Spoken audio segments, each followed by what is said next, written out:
Welcome back. आज 8 दिसंबर एक और अहम एक्टिविटी। आज जमीयत उलमा इस्लाम का पेशावर में जलसा और मौलाना फजलुर रहमान दीनी मदारिस के बिल की मंजूरी ना होने के हवाले से ये बिल सेनेट और कौमी असम्बली से मंजूर हो चुका है, लेकिन सदर मुमलिकत ने अब तक इसके ऊपर दस्तखत नहीं किए और इसी में एहतजाजन जो है वो इस्लामाबाद की तरफ मार्च करने के हवाले से आज की डेडलाइन दी गई थी।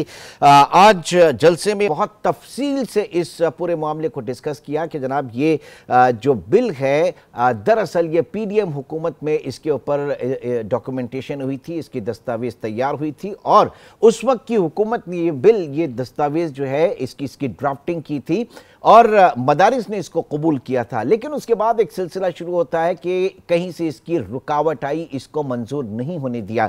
हमारे साथ मौजूद है महमूद जान साहब, सीनियर सहाफ़ी और तज्ज़ियाकार हैं। महमूद साहब, बहुत बहुत शुक्रिया आपके वक्त का। आज कुछ इस तरह की फजा बन गई थी कि इस्लामाबाद की तरफ मार्च होने जा रहा है जमीयत उलमा इस्लाम का और ये बात बारहा कही जा रही थी कि हम पीटीआई की तरह जाकर वापस नहीं आएंगे, गए तो फिर गए, लेकिन सूरत हाल थोड़ी सी मुख्तलिफ हुई है। आज क्या कहिएगा? जी देखिए, बहुत शुक्रिया।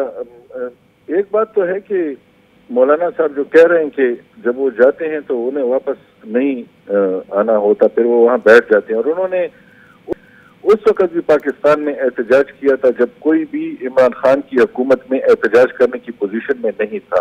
और उन्होंने एक एहतजाज करके इस्लामाबाद में धरना दे के बाकी सियासी जमातों में जान डाली, और वो सारे जो थे जिनका मोराल बिल्कुल गिरा हुआ था वो मौलाना ही था जिसने खैबर पख्तूनख्वा में इस जमात को टफ टाइम दिया। और जब यहाँ पे बल्दियाती इंतखाबात के 2 मरहले हुए तो उसमें एक मरहले, पहले वाले मरहले में मौलाना फजलुर रहमान की जमात ने तकरीबन तहरीक इंसाफ को पछाड़ दिया था, जिसके बाद तहरीक इंसाफ को थोड़ी सी गैरत आई और उन्होंने पूरी हुकूमती मशीनरी इस्तेमाल करके दूसरे मरहले में वो जीते। हालांकि पहले मरहले में मौलाना फजलुर रहमान उन्हें हरा चुके थे।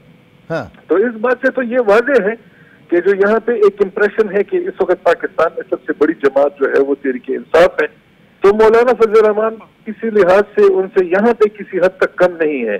तो ये जो आप देखें उनका क्राउड देखें, वो क्राउड पुलर भी है, उनके लोग आते भी हैं, एक आवाज पे आ जाते हैं, इलेक्शन में भी सबसे ज्यादा सीटें निकालने की पोजीशन में भी हमेशा होते हैं।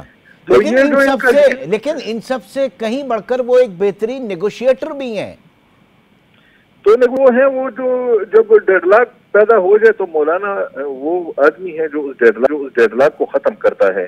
तो वो किसी भी, लेकिन जब वो खुद डेडलॉक बनाते हैं तो फिर वो उसे खत्म नहीं होने देते उस वक्त तक जब तक उनकी बात न माने, फिर वो जिद्दी भी हैं। तो अब वो मेरे ख्याल में जिद पे अड़े हुए हैं, और इनको एक चीज की और भी बहुत ज्यादा मेरे ख्याल में उन्हें अफसोस है कि पीडीएम की हुकूमत जब बनी तो उस वक्त तमाम सियासी जमातों ने इमरान खान की हुकूमत को खत्म करके एक मुश्किल सूरत हाल में हाथ डाला था, और उसमें इन्होंने सबसे ज्यादा ये कहते हैं कि हमें उस वक्त तनकीद का भी सामना था और लोगों की जो गैज़ व गज़ब था उसका भी सामना था।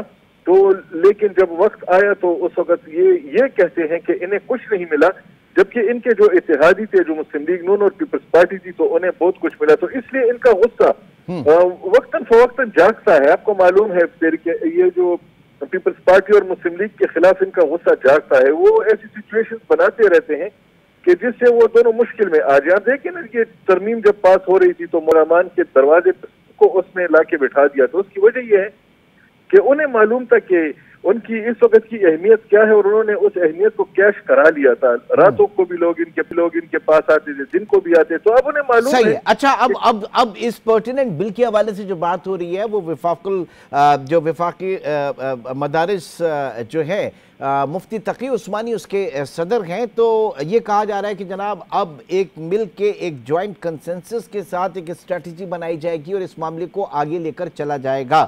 तो ये इस वक्त जो लेटेस्ट बात हुई है वो ये है। अब देखें ना कि इस वक्त मदारिस के रजिस्ट्रेशन के मामले पे जो जिन लोगों के पास मदारिस हैं वो तकसीम तो है ना। अब देखिए, मुफ्ती अब्दुल रहीम साहब जो हैं वो कल आए थे टीवी चैनल पे, उन्होंने बताया कि 18,000 मदारिस उनके पास हैं और उनमें कोई लाखों तलबा पढ़ते हैं। इसके अलावा और भी बाकी लोगों के पास वो हैं, तो सिर्फ मौलाना साहब के पास तो मदरसे नहीं है। तो वो कहते हैं कि हम तो इसको वजारत तालीम के पास रजिस्टर कराने के लिए तैयार है। मौलाना साहब पता नहीं क्यों कह रहे हैं कि इसके वजारत तिजारत और दाखिला के पास कराया जाए। तो डिफरेंस ऑफ ओपिनियन अंदर है। तमाम वो पार्टियां जिनके पास मदारिस की स्ट्रेंथ है इस वक्त उनमें वो है, लेकिन मौलाना साहब लगता नहीं है कि मौलाना साहब इस वक्त जो मदारिस के नाम पे जो कह रहे हैं वो सारा का सारा गुस्सा या मदारिस का है। लगता है कि उन्हें कुछ और भी है जिसपे अभी उनको मेरे ख्याल में वो नहीं मिला जो वो चाहते थे। तो वो अक्सर ऐसे करते हैं कि उनकी बहुत सारे नहीं, इसमें देखिए बहुत सारी चीजें हैं। अब आपने कहा कि जैसे मिसाल के तौर पे ये बात की जा रही है कि एक जो है स्कूल ऑफ थॉट वो ये कहता है कि जनाब ये महकमा तालीम के अंडर होना चाहिए, फिर दूसरी तरफ जो है वो वजारत तिजारत की भी बात हो रही है, फिर ये भी इसमें कुछ चीज़ें आ रही हैं कि जनाब एक जो मेन कैंपस होगा वो रजिस्टर होगा, बाकी जो है वो रजिस्टर नहीं होंगे। फिर दूसरा जो मामला है रजिस्ट्रेशन के हवाले से, फिर फंडिंग के हवाले से, फैटफ के भी इसके ऊपर काफ़ी तहफ़्फ़ुज़ात उस वक्त भी सुने गए थे और अब भी इस तरह की कुछ बाज़गश्त हैं। तो ये इतना आसान चीज़ नहीं है, इतने सादा से मामलात नहीं है।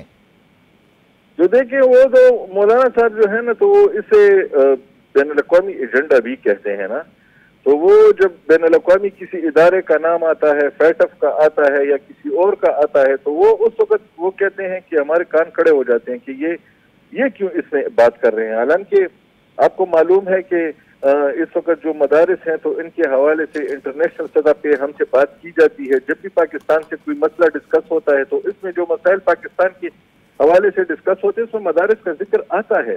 सही। तो ये बात जो है, हाँ, बाकी जमातों ने अभी तक ये एतराज़ात इतने ज्यादा नहीं उठाए। उन्होंने जो मैकेनिज्म बनाया हुआ है और जिसपे इत्तेफाक हो चुका है, अब ये देखना ये है कि वफाकी बैनुल मदारिस जो है वो क्या मौक़िफ़ इख्तियार करती है और किस तरीके से इस मामले को आगे लेकर चला जाता है।